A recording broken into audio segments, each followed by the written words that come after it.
Learning मंत्रा के online पाठशाला में आप लोगों का स्वागत है। हम लोग बात कर रहे हैं अंतर्राष्ट्रीय राजनीति का, और अंतर्राष्ट्रीय राजनीति में आज के क्लास का टॉपिक है निशस्त्रीकरण। निशस्त्रीकरण की अवधारणा एक ऐसी अवधारणा है जो सेकेंड वर्ल्ड वॉर के बाद तब उत्पन्न होता है जबकि अंतर्राष्ट्रीय राजनीति में शीत युद्ध का प्रारंभ हुआ। शीत युद्ध एक प्रकार से वह अवधारणा था जिसके अंतर्गत अमेरिका का गुट और सोवियत संघ के गुट के बीच में संघर्ष की स्थिति बन गई थी, लेकिन यह संघर्ष शस्त्रों के माध्यम से न होकर के मूलतः यह वाक युद्ध में तब्दील हो गया था और गुटों का निर्माण हुआ। गुटवादिता के परिणाम स्वरूप शस्त्र संघर्ष की प्रक्रिया निरंतर आगे बढ़ना स्टार्ट हो गया था और इस शस्त्र नियंत्रण की प्रक्रिया के अवधारणा के रूप में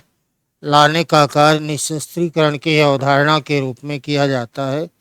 इसलिए हम लोगों का आज का क्लास इसी बात पर आधारित है कि निशस्त्रीकरण क्या है। इसलिए इसमें लिखा हुआ है कि निशस्त्रीकरण एवं शस्त्र नियंत्रण की अवधारणा आधुनिक काल की है, जबकि शीत युद्ध का प्रारंभ होता है। शीत युद्ध का प्रारंभ हुआ और शीत युद्ध जनित परिस्थितियों में ही निशस्त्रीकरण की अवधारणा का जन्म होता है। अंतर्राष्ट्रीय राजनीति में इस बात पर विचार विमर्श प्रारंभ हो गया कि शस्त्रीकरण की प्रक्रिया युद्ध जनित परिस्थितियों को बनाने में मदद करती है, क्योंकि शीत युद्धकालीन अवस्था में दोनों ही गुटों के मध्य जब संघर्ष की स्थिति का वातावरण बना तो दोनों ही गुटों के द्वारा अपने अपने गुटों के लिए शस्त्रों की खरीद फरोख्त प्रारंभ हो गई। इस बात से युद्ध की मानसिकता का जन्म हुआ था। परिणामतः शस्त्रों का भंडारण किया जाने लगा और युद्ध की संभावना को जब बल मिला तब अंतर्राष्ट्रीय राजनीति के अंतर्गत इस बात पर विचार विमर्श करना प्रारंभ किया गया कि अगर अंतर्राष्ट्रीय शांति की अभिलाषा है तो निशस्त्रीकरण का पाया जाना आवश्यक होगा। इसलिए हमको यह बात याद करना है, शस्त्रों के भंडारण से अंतर्राष्ट्रीय राजनीति के अंतर्गत शस्त्रों के भंडारण से अंतर्राष्ट्रीय राजनीति के अंतर्गत शस्त्र भंडारण एक प्रकार से क्या करता है। शस्त्र भंडारण एक प्रकार से अंतर्राष्ट्रीय राजनीति में शस्त्रीकरण की प्रक्रिया को जन्म देता है। शस्त्रीकरण की प्रक्रिया को रोकना आवश्यक है और रोकने के लिए निशस्त्रीकरण की अवधारणा का जन्म होता है। और निशस्त्रीकरण की अवधारणा इसलिए अगर देखा जाए और हमको प्रश्न आता है तो आपको बतलाना है कि यह शीत युद्ध जनित परिस्थिति का परिणाम है और यह मूलतः द्वितीय विश्व युद्ध के पश्चात द्वितीय विश्व युद्ध के बाद में प्रारंभ होता है। इसी बात को निशस्त्रीकरण के रूप में जाना जाता है। निशस्त्रीकरण की इस अवधारणा के द्वारा इस बात पर बल दिया जाने लगा कि मानव सभ्यता को सुरक्षित रखने हेतु और शांति की स्थापना के लिए निशस्त्रीकरण की अवधारणा को अपनाया जाना अंतर्राष्ट्रीय राजनीति में आवश्यक है। निशस्त्रीकरण की अवधारणा को प्राचीन इतिहास में 446 ईसा पूर्व तक खोजा जाता है, जब आपस में युद्धरत चीन और रजवाड़ों के द्वारा एक निशस्त्रीकरण सम्मेलन का आयोजन किया गया था और इस संधि पर हस्ताक्षर करके लंबे समय से चले आ रहे आपसी युद्ध के अंत की घोषणा कर दी गई। तो मूलतः यह बात माना जाता है कि निशस्त्रीकरण की अवधारणा भले ही वर्तमान संदर्भ में अगर देखा जाए तो यह शीत युद्ध का परिणाम है, यह सेकेंड वर्ल्ड वॉर के बाद आया। यह मूलतः एक आधुनिक संकल्पना है, लेकिन अगर इसकी जड़ों को खोजने का प्रयास करते हैं तो यह कहना भी उचित है निशस्त्रीकरण की अवधारणा किसी न किसी रूप में प्राचीन काल में भी विद्यमान था। इसलिए 446 ईसा पूर्व में चीन और रजवाड़ों के मध्य जो युद्ध की स्थिति बनी हुई थी, उसी युद्ध को रोकने के लिए आपसी सम्मेलन का आयोजन किया गया और उस सम्मेलन के अंतर्गत युद्ध को खत्म करने की घोषणा कर दी गई। अंतर्राष्ट्रीय राजनीति में आधुनिक काल में पहला अंतर्राष्ट्रीय निशस्त्रीकरण सम्मेलन का आयोजन कब किया गया?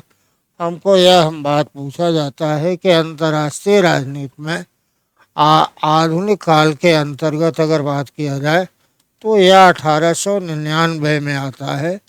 1899 ईस्वी में अंतर्राष्ट्रीय राजनीति में निशस्त्रीकरण का सम्मेलन हेग में आयोजित किया गया था। इस सम्मेलन के अंतर्गत अनेक यूरोपियन देशों ने भाग लिया, परंतु कोई खास प्रगति निशस्त्रीकरण की दिशा में नहीं हो पाई।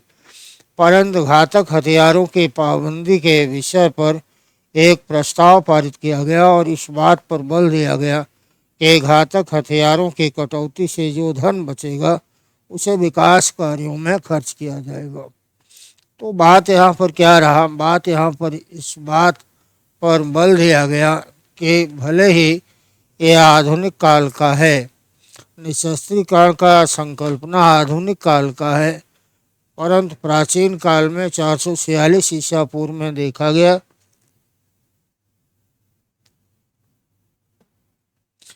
446 ईसा पूर्व में इसको देखा गया। आधुनिक काल में अगर बात किया जाए कि निशस्त्रीकरण की दिशा में पहला स्टेप कब उठाया गया, तो 1899 में हेग में एक सम्मेलन का आयोजन किया गया था और उस सम्मेलन के अंतर्गत निशस्त्रीकरण की अवधारणा संकल्पना को लागू करने की बात कही गई। कोई खास इसका इम्पैक्ट अंतर्राष्ट्रीय राजनीति में देखा नहीं जाता है, परंतु ये बात पर अवश्य एक प्रस्ताव पारित कर दिया गया कि घातक हथियारों का प्रयोग और उसका विकास रोका जाए। परिणामतः जो धन घातक हथियारों को बनाने और प्रसारण पर खर्च होगा उसको हम विकासात्मक कार्यों पर खर्च करें, तो अंतर्राष्ट्रीय राजनीति में न केवल शांति की स्थापना हो जाएगी बल्कि शांति की स्थापना के साथ साथ विकासात्मक कार्यों को भी बल मिलेगा। एक अंतर्राष्ट्रीय सुव्यवस्थित अंतर्राष्ट्रीय राजनीति का विकास होगा, इस बात पर बल देने का कार्य यहाँ पर किया गया था।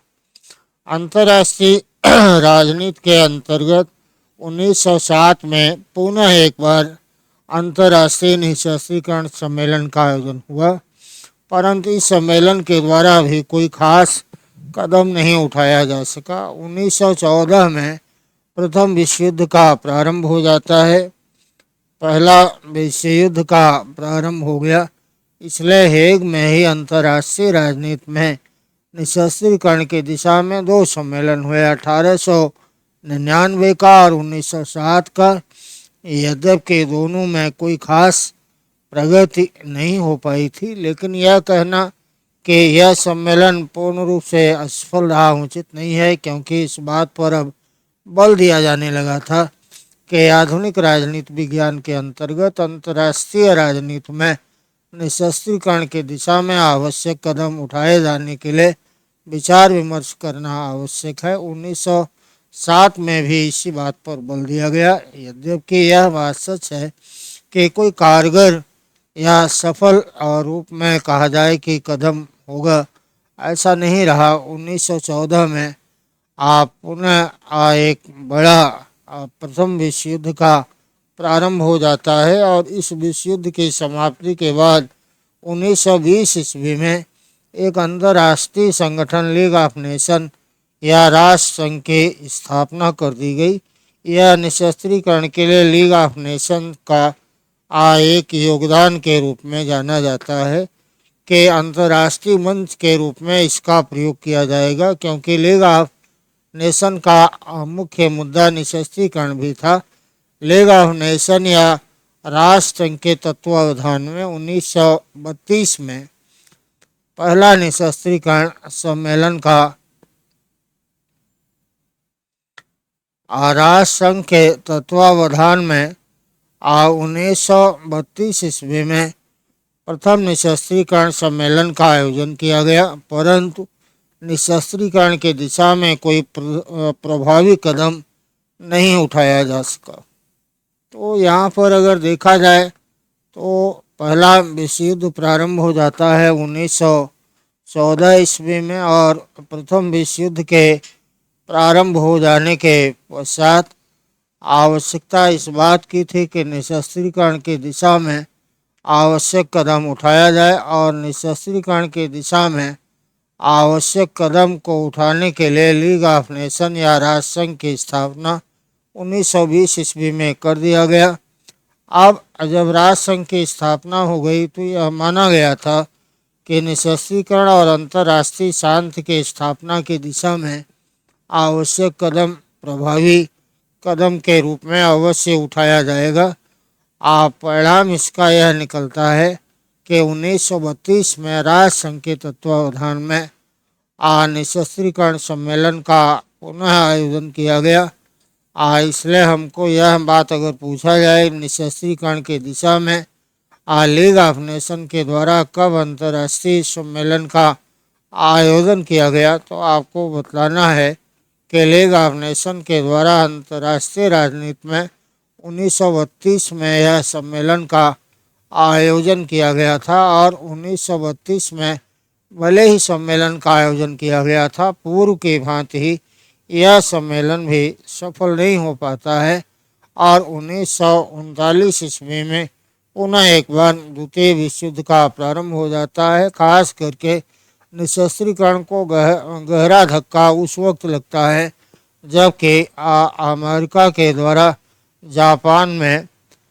जापान के हिरोशिमा और नागासाकी पर परमाणु बम का प्रयोग कर दिया जाता है। यह निशस्त्रीकरण के लिए आधुनिक काल में बहुत बड़ा धक्का माना जाता है। यह प्रभावी कदम इसलिए नहीं उठाया जा सका, और अंतर्राष्ट्रीय राजनीति में एक अराजकता जैसी स्थिति उत्पन्न हो जाने की संभावना बन जाती है। इसलिए कहा गया कि अंतर्राष्ट्रीय राजनीति में अगर अराजकता को रोकना है तो निशस्त्रीकरण की दिशा में आवश्यक कदम उठाने की आवश्यकता होगी। निशस्त्रीकरण की दिशा में अंतर्राष्ट्रीय राजनीति में अनेक संधि और समझौते भी किए गए।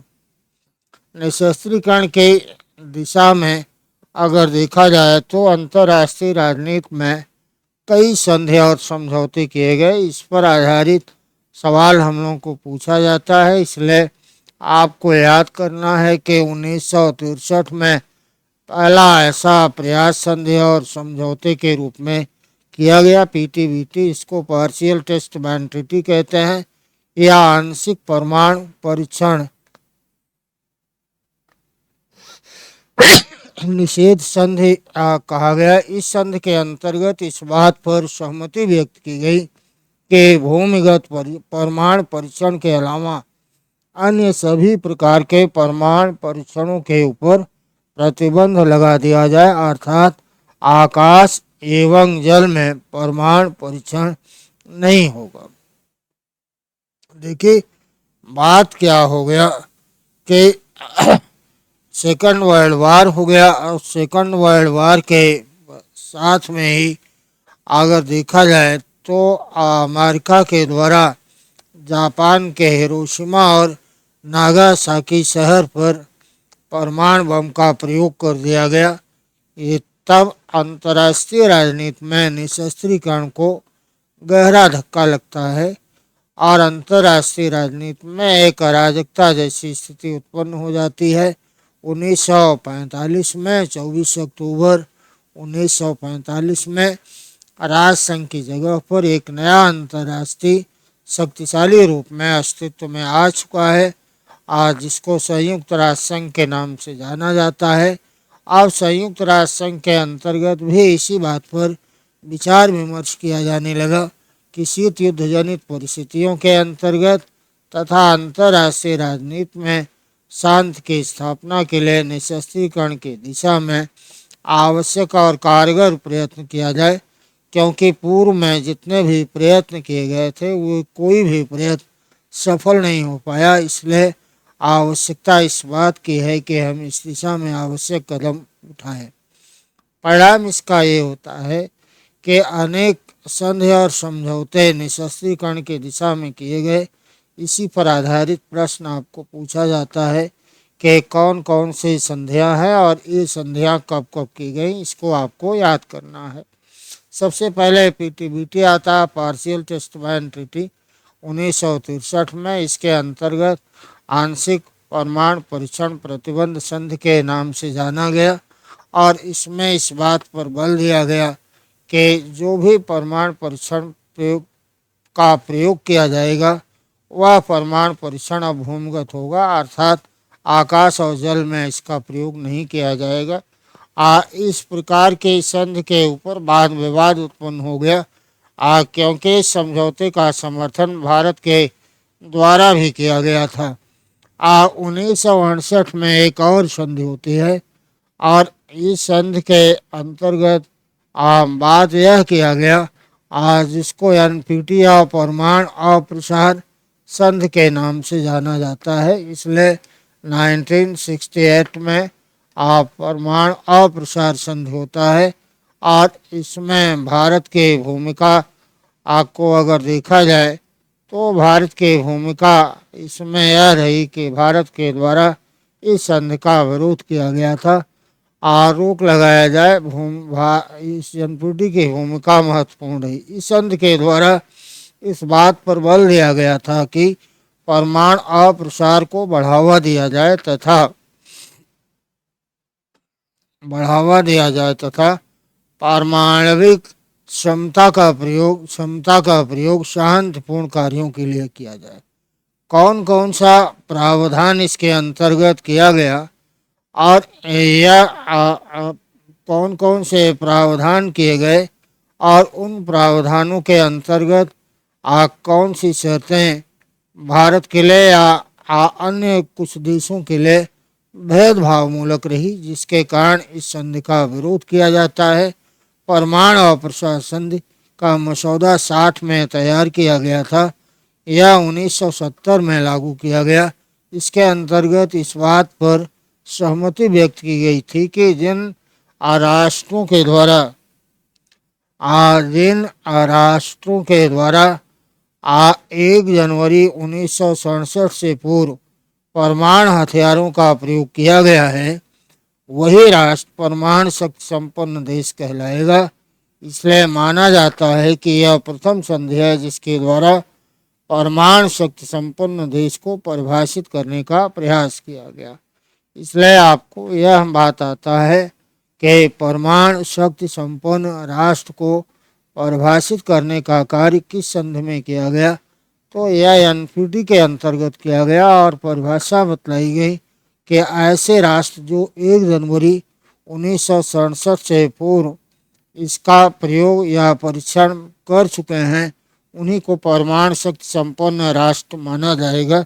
इसलिए इस दिशा में इस संधि को महत्वपूर्ण माना जाता है, क्योंकि इसी के आधार पर परमाणु क्षमता संपन्न राष्ट्र को परिभाषित करने का काम किया गया। परमाणु क्षमता संपन्न राष्ट्र के द्वारा अपना परमाणु ईंधन और तकनीक उन देशों को प्रदान नहीं किया जाएगा जिन्होंने इस परमाणु अप्रसार संधि के ऊपर हस्ताक्षर नहीं किया गया है। इसका अर्थ यह भी है कि जिन राष्ट्रों के द्वारा इस संधि के ऊपर हस्ताक्षर कर दिया गया उन्हें परमाणु ईंधन और तकनीक की सहायता परमाणु शक्ति संपन्न राष्ट्र कर सकेंगे, परंतु जिनके द्वारा इस पर हस्ताक्षर नहीं किया गया है उनको सहायता नहीं दिया जाएगा। ऐसा करने के लिए आवश्यक है कि अंतर्राष्ट्रीय परमाणु ऊर्जा एजेंसी के निगरानी को स्वीकार करेंगे। परमाणु अप्रसार संधि के अंतर्गत इस बात का भी प्रावधान किया गया कि प्रत्येक 5 वर्ष पर संधि का पुनरावलोकन किया जाएगा। यद्यपि 1995 में इसे अनिश्चित काल के लिए लागू कर दिया गया। अब सवाल यहाँ पर यह था कि यह संधि क्या वाकई समानता पर आधारित है या यह संधि भेदभाव मूलक है।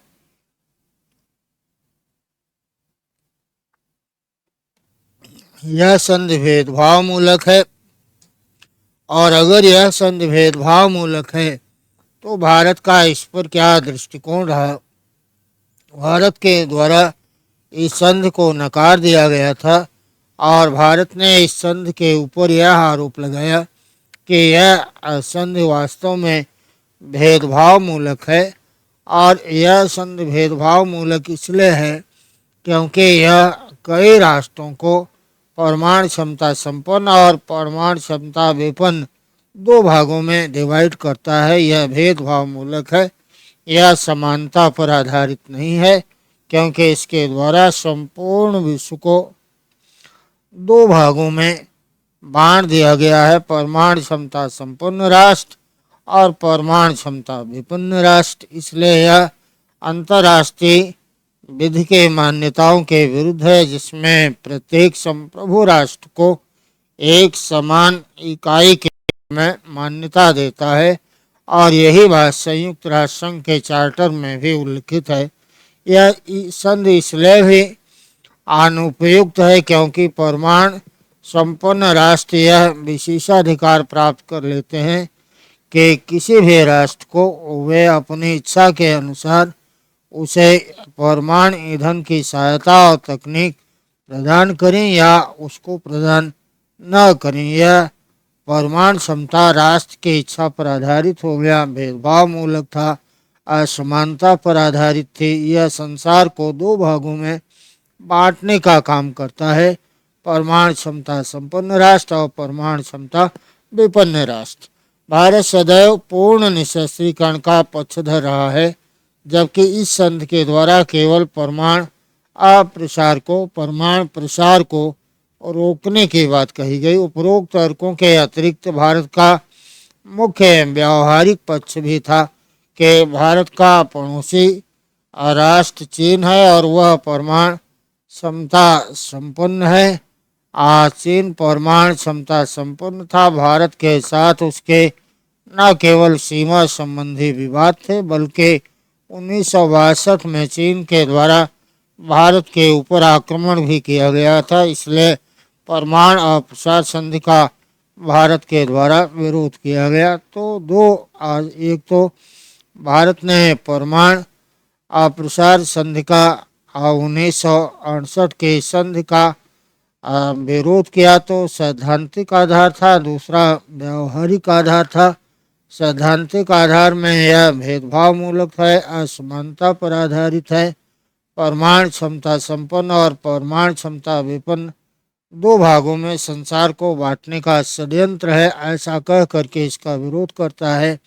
तो दूसरे भाग में व्यवहारिक पक्ष के अंतर्गत भारत के द्वारा यह भी तर्क दिया गया कि भारत का पड़ोसी राष्ट्र चीन है, जिसके साथ न केवल भारत की सीमा संबंधी विवाद है, बल्कि 1962 में चीन के द्वारा भारत के ऊपर आक्रमण भी किया गया था। इस बात को देखते हुए भारत इस संधि को ऐतराज की दृष्टि से देखता है और भारत के द्वारा इसका विरोध किया गया।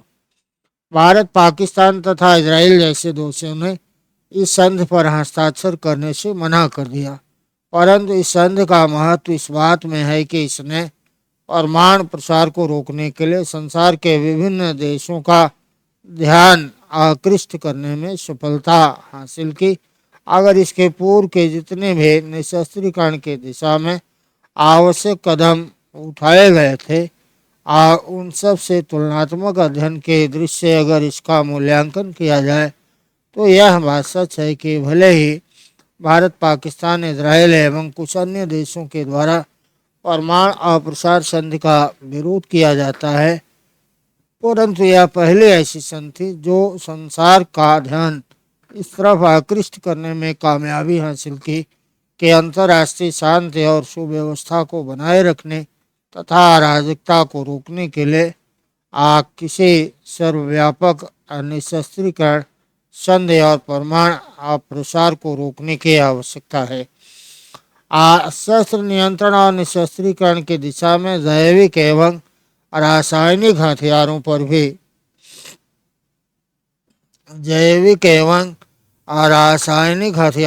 भी नियंत्रण किया गया। जैविक एवं रासायनिक हथियारों से संसार को बचाने हेतु 1972 में 100 से अधिक देशों के द्वारा एक सम्मेलन का आयोजन किया गया और उनके द्वारा इस संधि पर हस्ताक्षर करके हथियारों के उत्पादन और भंडारण के ऊपर प्रतिबंध लगा दिया गया। निशस्त्रीकरण की दिशा में सामरिक हथियारों को प्रतिबंधित करने में साल्ट वन तथा SALT two strategic arms limitation treaty strategic arms limitation treaty 1972 SALT one और साल्ट टू का योगदान है, क्योंकि साल्ट वन के अंतर्गत सोवियत संघ और अमेरिका के मध्य समझौता किया गया था। 60 के दशक के बाद अमेरिका के पास 30,000 परमाणु हथियार थे और 80 तक सोवियत संघ के पास परमाणु हथियारों की संख्या कुल 40,000 थी। अब इस संधि के द्वारा इस पर बात किया गया कि इसमें सामरिक हथियारों को सीमित करने की दिशा में आवश्यक कदम उठाया जाएगा। साल्ट वन वर्ष 1979 में हुआ था। साल्ट वन कब किया गया था?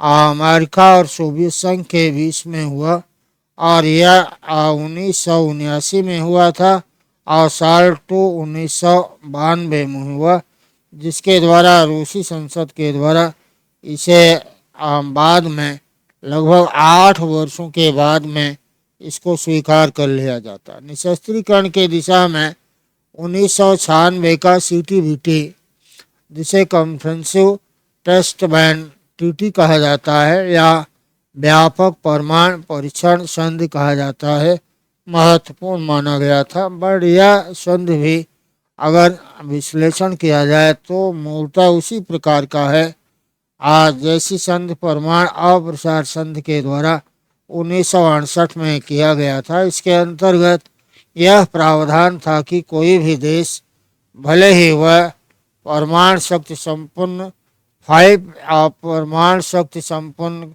देश के अंतर्गत क्यों न आता हो, अब परमाणु परीक्षण किसी भी प्रकार से ना कर सकेगा और न ही अब किसी अन्य देश के परमाणु कार्यक्रम में बढ़ावा देने हेतु सहयोग करेगा।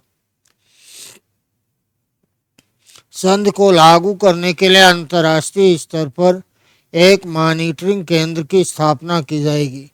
CTBT संधि को अनिश्चित काल के लिए लागू कर दिया गया, लेकिन विवाद की दिशा में कोई भी फैसला अंतर्राष्ट्रीय न्यायालय के द्वारा किया जाएगा। देखिए, CTBT का यह अंतर्राष्ट्रीय राजनीति में निशस्त्रीकरण की दिशा में व्यापक माना गया था। बट एक प्रकार से अगर देखा जाए तो यह NPT का ही, ये 1968 के परमाणु अप्रसार संधि का ही वर्जन है, नया वर्जन है, 1996 में आया और इस बात पर बल दिया गया था इसके अंतर्गत कि यह संधि थोड़ा व्यापक हो और इसमें P5 के अंतर्गत जो देश आते हैं, जो 5 परमाणु क्षमता संपन्न राष्ट्र हैं, उनके द्वारा भी न तो परमाणु परीक्षण किया जाएगा और न ही इसकी तकनीक का किसी अन्य देश को स्थानांतरण किया जाएगा।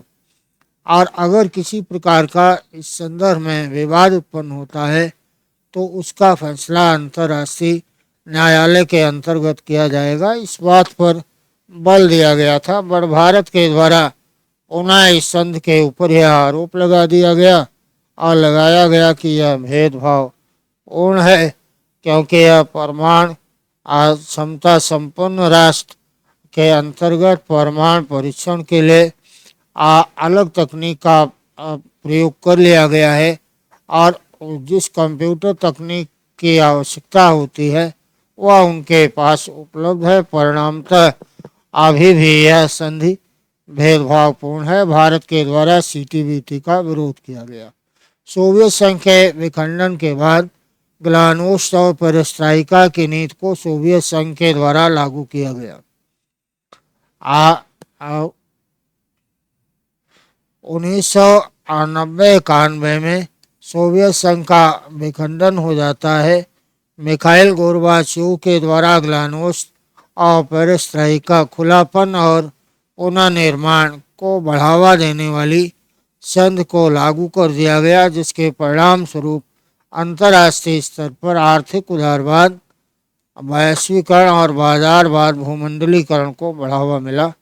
वैश्वीकरण संपूर्ण विश्व को एक बाजार के रूप में स्थापित करता है और वर्ल्ड को एक बाजार के रूप में यह समझने का प्रयास करता है, जबकि यह एक प्रकार से इसको कहा गया कि अब पूरा संसार ये एक प्रकार से ग्लोबल विलेज के रूप में कार्य करना प्रारंभ कर देगा। तो यहाँ पर देखें, अंतर्राष्ट्रीय स्तर पर जब निशस्त्रीकरण का अवधारणा खत्म होने लगता है, तब निशस्त्रीकरण के अवधारणा को बढ़ावा देने की दिशा में परिस्थितियों का भी योगदान माना जाता है। 1990 में या 90 के बाद के चरण में अगर देखा जाए तो अंतर्राष्ट्रीय स्तर पर आर्थिक उदारवाद को बढ़ावा मिला और इस आर्थिक उदारवाद के परिणाम स्वरूप अंतर्राष्ट्रीय स्तर पर भूमंडलीकरण आया, जिसको वर्ल्ड विलेज के नाम से जाना गया। संपूर्ण संसार को माना गया कि यह एक प्रकार से बाजार का स्वरूप धारण कर लिया है। इस बात से आर्थिक विकास को बल मिला और एक राष्ट्र दूसरे संप्रभु राष्ट्र के साथ आर्थिक संबंधों की स्थापना की दिशा में कारगर प्रयत्न करना प्रारंभ कर देते हैं। इसलिए डेविड हेल्ड के द्वारा भूमंडलीकरण को स्पष्ट करने का प्रयास किया जाता है कि आखिर भूमंडलीकरण क्या होता है।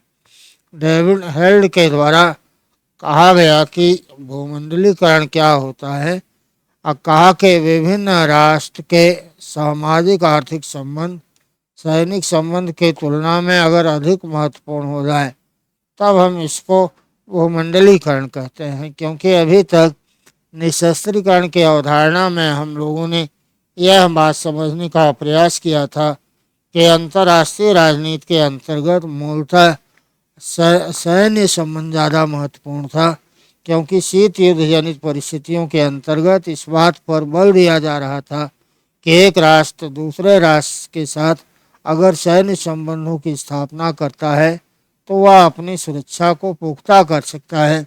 इसी बात को ध्यान में रख करके अंतर्राष्ट्रीय राजनीति के अंतर्गत सैन्य संबंध महत्वपूर्ण हो गया था। डेविड हेल्ड के द्वारा पहली बार इस बात पर बल दिया गया कि अगर सैन्य संबंधों की तुलना में आर्थिक संबंध और सांस्कृतिक संबंध ज़्यादा महत्वपूर्ण हो जाता है तो वह वैश्वीकरण कहलाता है।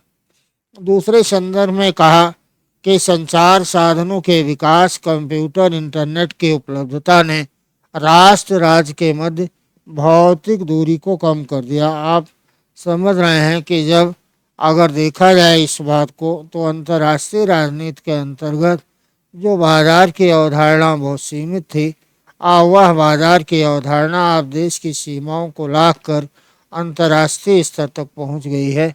किसी भी एक उत्पाद को बेचने के लिए केवल राष्ट्र की सीमाएं ही निर्धारण नहीं करती हैं, बल्कि उसका बाजार अंतर्राष्ट्रीय राजनीति तक पहुंच गया है।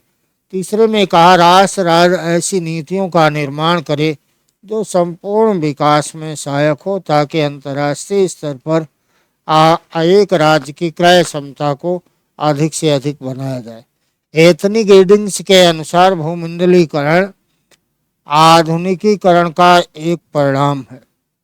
आपको आएगा गिडिंग्स के द्वारा क्या कहा गया था। भूमंडलीकरण आधुनिकीकरण का एक प्रकार से क्या कहलाता है, परिणाम।